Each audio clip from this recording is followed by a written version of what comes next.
लाशों के ढेर पे राज करने वाला आदमी आप कह रहे हो कि वो मुल्क पे राज करेगा। इनकी राजनीति धर्म से शुरू होती है, मारने काटने से शुरू होती है, दंगे फैलाने से शुरू होती है और वही खत्म हो जाती है। राजनीति का एक सूत्र मंत्र है, वो क्या है? हिंदू और मुसलमान। एक आम आदमी के घर में चूल्हा भी नहीं जलेगा। आप सिलेंडरों की बात करते थे, मोदी सरकार, लोगों ने सिलेंडर काट काट के उसके अंदर लकड़े भर के दोबारा चूल्हा फूकने के लिए उतारू हो गए। वो दिन दूर नहीं है जब मोदी जी आएंगे और 8 बजे भाषण देंगे कि रोटी चूल्हे पे बनाने का स्वाद ही कुछ और होता है। हमने जिंदगी पर चूल्हे पे बनाई है। हम भारत के सभी लोगों से आग्रह करते हैं कि लकड़ियां जलाओ, चूल्हा फूको और फूक मार मार के आत्मा फट जाए, फेफड़े सड़ जाए, पर चूल्हा फूको। ये आज एलपीजी का सिलेंडर, अरे मजाक में आता है 50 रुपए बढ़ा दो, जब दिल में आया 100 रुपए बढ़ा दो, जब मूड में आए 50 रुपए बढ़ा दो। अरे इन पुलिस वाले यहाँ खड़े, इनसे पूछो तुम्हारी तनख्वाह बढ़ी क्या? इस हवाओं के अंदर हिंदू मुसलमान की सांसें हैं, इस हवाओं के अंदर भाईचारे का पैगाम है। आप हवाओं को मार सकते हो, आप नहीं। वहां को 200 रुपए की दिहाड़ियां मिलती हैं, उनको ट्विटर पे नफरत फैलाने के लिए पगार मिलती है। आज हमारे देश में जो नफरत बढ़ रही है, ये ट्विटर पे बैठे हुए वो लोग हैं जो 100 रुपए के अंदर ट्वीट करके देश का माहौल खराब करते हैं। को बचाने का एक काम चल रहा था। हमने आज तक सुना था कि एक ऐसे घूस खाने वाले, मकान खाने वाले एक चूहे होते हैं बड़े बड़े, और आज वो काम अडानी और अंबानी ने किया है। हमें तो इनको देख के ईस्ट इंडिया कंपनी की याद आती है। एक वो अंग्रेज थे जो भारत को लूट के ले गए, और एक ये अडानी अंबानी है जो हिंदुस्तान में पैदा हुए और हिंदुस्तान को खोखला करने का काम कर रहे हैं। और सबसे बड़ी बात यह कि देश की सरकारें इनकी मदद कर रही हैं। अडानी को पॉपुलर बनाने में, अडानी की विश्व में तूती बोले, उसको विश्व के अंदर प्रोजेक्ट दिलवाने में सबसे बड़ा काम अगर कोई कर रहा है तो वो हमारी मोदी सरकार कर रही है। अपने प्लेनों के अंदर घुमाती है मोदी सरकार अडानी को। सोचने की बात है, क्या ये व्यापारियों की सरकार है या आम आदमी की सरकार है? आज ये उसके खिलाफ प्रदर्शन है। अडानी से सवाल है हमारा, अंबानी से सवाल है हमारा, क्या भारत को लूटने के लिए आए हो? आपको सोचना चाहिए, रतन टाटा से कुछ सीखना चाहिए कि किस प्रकार से रतन टाटा ने देश को करोड़ों रुपए की संपत्ति अपनी दान करके आज एक मिसाल साबित करी है। और एक तरफ ये अडानी अंबानी है जो गरीबों के घर के चूल्हे भी लूटने के लिए उतारू हो चुके हैं। इस चीज को बचाने की लड़ाई है, और उसी के नेतृत्व में हमारे अध्यक्ष अनिल चौधरी जी यहाँ पर उपस्थित हुए थे, और हम सब कार्यकर्ता उनको मजबूत करने के लिए यहाँ पहुंचे हैं। चर्चा नहीं हो रही है सदन में। देखिए चर्चा कहाँ, राहुल गांधी पे चर्चा कहाँ से होगी? आपने हमले की बात करी राहुल गांधी पे, कहते हैं कि विदेश में बेइज्जती करवा रहे हैं। अरे बेइज्जती तो आज मोदी सरकार ने करा रखी है। जब काले कोलों से लिखा जाता है कि मोदी गो बैक, जब जापान में, अमेरिका में मोदी को काले झंडे दिखाए जाते हैं, तब सोचने की बात है, तब मुल्क की बेइज्जती होती है। हाँ बिल्कुल डंका बज रहा। जब भी विदेशी ट्वीट करते हैं कि we support farmer, we support CAA NRC, तो सोचने की बात है कि आज विदेशी हमारे समर्थन में उतरते सपोर्ट करने के लिए। जब हमारे देश की तूती खराब होती है, जब हमारे देश का एक सही मायने में भाईचारा खराब होता है। आज हमारे देश को अगर कोई चला सकता है तो वो कांग्रेस चला सकती है। मोदी सरकार सिर्फ देश को लूटने के लिए आई है, क्योंकि इनका ये बहुत सपना है। ये मानते हैं कि हमारे देश को अगर कोई लूट सकता है, देश को खाली कर सकता है, तो वो सिर्फ और सिर्फ बीजेपी की सरकार है। ये बहुत अच्छे से जानते हैं कि अगर ये हटे तो 50 साल तक इनको मौका नहीं मिलना। अरे इनके मंत्री, इनके सांसद बोलते हैं, हाँ ये कहने की बात है 50 साल राज करेंगे, बिल्कुल राज करेंगे।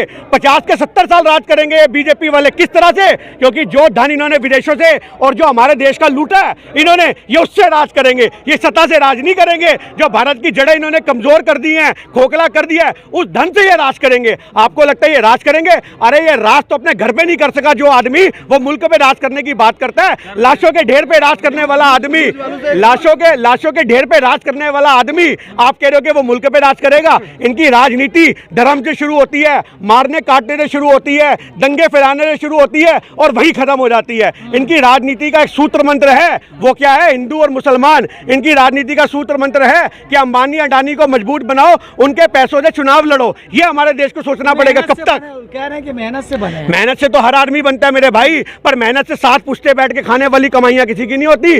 19 मेरी बात सुनिए, पुश्ते हो या ना हो, आप समझो इस बात को। पर धन इतना कमा लिया कि आधा हिंदुस्तान खरीद लें ये लोग। कहां से इसको मौके मिले?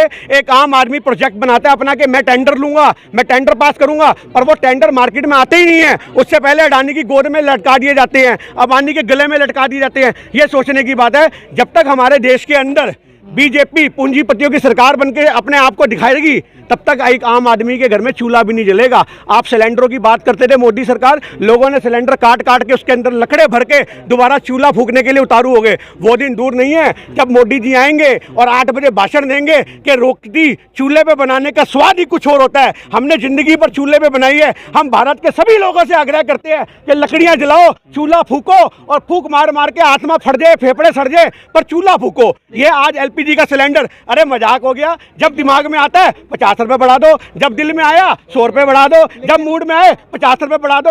अरे इन पुलिस वाले यहाँ खड़े, इनसे पूछो तुम्हारी तनख्वाह बढ़ी क्या? ये पुलिस वाले कहेंगे हमारी तनख्वाह नहीं मिलती। और आज सही मायने में हमारे कितने खुद घर के लोग पुलिस में हैं, फौज में हैं, आज वो कहते हैं हमें अच्छा शासन नहीं मिलता, अच्छा खाने को नहीं मिलता। आज अरे फौजियों को इन्होंने ठेला उठाने वाला बना दिया।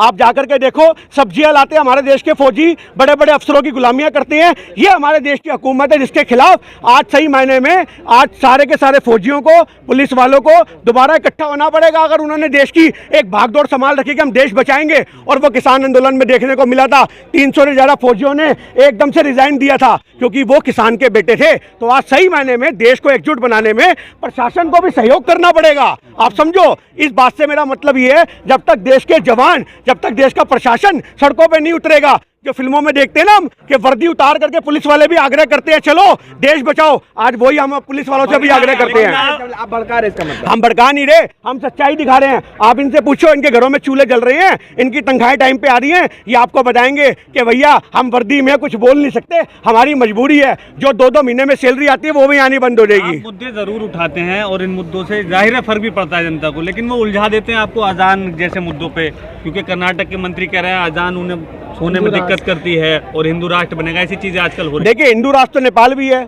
आप नेपाल के हालात देख लो।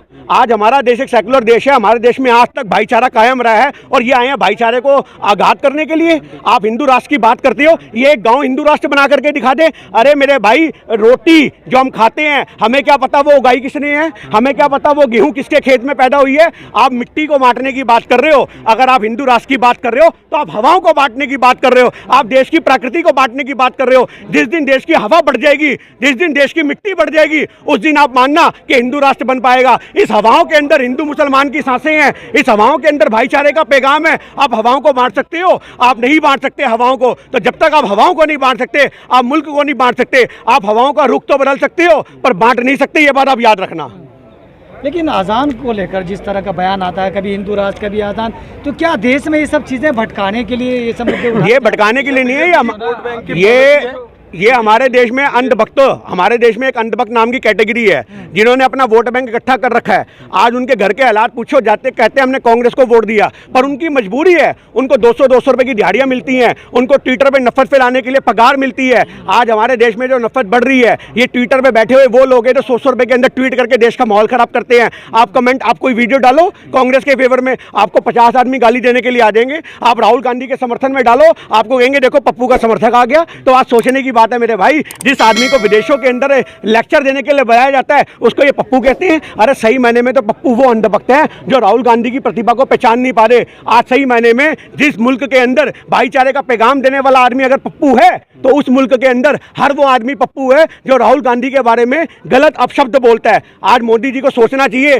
कि जिस देश के अंदर वो कहते हैं 600 करोड़ मतदाता, नाली से गैसे, हवाओं में, बादलों में, रडार में हमें एरोप्लेन नहीं दिखा, तो उस देश के अंदर सोचना पड़ेगा एक्चुअल पप्पू कौन है। जिस देश के अंदर आपके होम मिनिस्टर गालियां देते हैं, आप खड़े होकर के मोदी जी लवेंडर लवेंडर नाम की पता नहीं कौन सी गालियां संस्कृत में देते हैं, उस देश में लोगों को सोचना पड़ेगा कि पप्पू कौन है। आज सही माने में हिंदुस्तान के लोगों को पप्पू बना रखा है और वो लोगों को समझ में नहीं आ रहा, उससे लोगों को उभरना बहुत जरूरी है। नहीं, आप कह रहे हैं राहुल गांधी बात आकर के विदेशों में बदनाम कर रहे हैं वो देश को, ऐसा भाजपा कह रही है।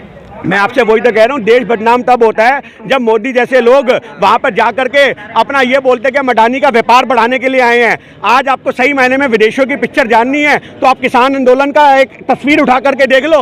हजारों विदेशियों ने समर्थन किया था किसानों का, CA NRC में समर्थन हुआ था देश का। अगर हमारे देश के लोगों को समर्थन देने वाले लोग, आज उनकी बात उठाने वाले लोग, अगर राहुल गांधी सच की जबान लेकर के विदेशों में बात रखते हैं, अगर वो बेइज्जती है तो सही मायने में जब संसद नहीं चलती तब बेइज्जती होती है। जब हमारे देश किसान भाईचारक बात, जो किसान हमारे देश के फंडों पे लटकते हैं, तब हमारे देश के अंदर एक बेइज्जती का माहौल बनता है। आज बेइज्जती का माहौल तब बनता है जब हम जैसे लोग सड़कों पे अपना न्याय मांगने के लिए खड़े होते हैं और पुलिस वाले लाठी चार्ज करते हैं। तो ये सोचने की बात है कि देश को अपमान कर रहे हैं विदेश में जाकर के राहुल गांधी। मेरी बात सुनिए, आज देश का अपमान RSS वाले करते हैं, जो आज तक लठ उठाते आए हैं, जो तिरंगे से नफरत करते आए हैं, जो मुल्क में देश को बांटने की बात करते हैं, जो आज तिरंगे की जगह गुलाब के फूल भर करके भाजपा का झंडा मध्य प्रदेश में शिवराज चौहान जैसे लोग लहराते हैं 15 अगस्त के दिन, 26 जनवरी के दिन, उस दिन मुल्क की बेइज्जती होती है। जो आदमी तिरंगे में लिपट के जिसके घर के 2-2 आदमी गए, वो मुल्क की बेइज्जती करेगा। मुल्क के पैगाम है हमारे देश का कि मुल्क तभी भाईचारे में रह सकता है जब तक हमारे देश के अंदर मोदी जैसे तानाशाह की आपको जड़ें खोदी नहीं जाएंगी, जब तक हमारे देश में इन अंधेर नगरियां खत्म नहीं होंगी, जब तक हमारा देश मजबूत नहीं होगा। और राहुल गांधी जैसा नेता तो हजारों में एक है, लाखों में एक है, जो एक सच की जुबान लेकर के हजारों मील पैदल चल दिया। जो आदमी गले में उसको छोटे छोटे बच्चों ने फूल माले पहनाई, वो आदमी की तो विदेशों में भी तूती बोली है। क्या कह रहे हैं कि राहुल गांधी को देश से बाहर निकालो, देश की बेइज्जती तो सागी प्रज्ञा को निकालो, जो आतंकवादी है, जो मालेवर बम धमाके की आरोपी है, उसको तुम संसद में बिठाते हो। और जो आदमी अपने जिस परिवार के लोग शहीद होते हैं, उन परिवारों को आप देश से बाहर निकालने की बात कर रहे हो। अरे आप राहुल गांधी को बाहर निकालने का सपना सिर्फ सपनों में लो। और एक बात बताइए, अगर ये कहते हैं कि राहुल गांधी एक सीरियस नेता नहीं है, तो भाजपा वाले राहुल गांधी के एक एक्शन पे सीरियस क्यों हो जाते हैं? ये सोचने का विषय है कि राहुल गांधी इनके लिए चुनौतीपूर्ण बन चुका है। राहुल गांधी चुनौती इनके लिए हर समय पेश करता है। उनका एक भाषण आग लगा देता है इनके अंदर, तन बदन के अंदर। ये भाजपा वालों को नींद नहीं आती जब तक भारत जोड़ो यात्रा चलती रही। इनको सपनों के अंदर भी राहुल गांधी आता था। तो ये सोचने की बात है, हमारे देश में राहुल गांधी है जो देश बचा सकता है। 2024 के अंदर कांग्रेस की सरकार बनाओ, सभी भारतवासियों से निवेदन है। और देश को वो डंका नहीं बज रहा, वो घंटा बज रहा है। वो आपको सोचने की बात है कहां बज रहा है। जय हिंद।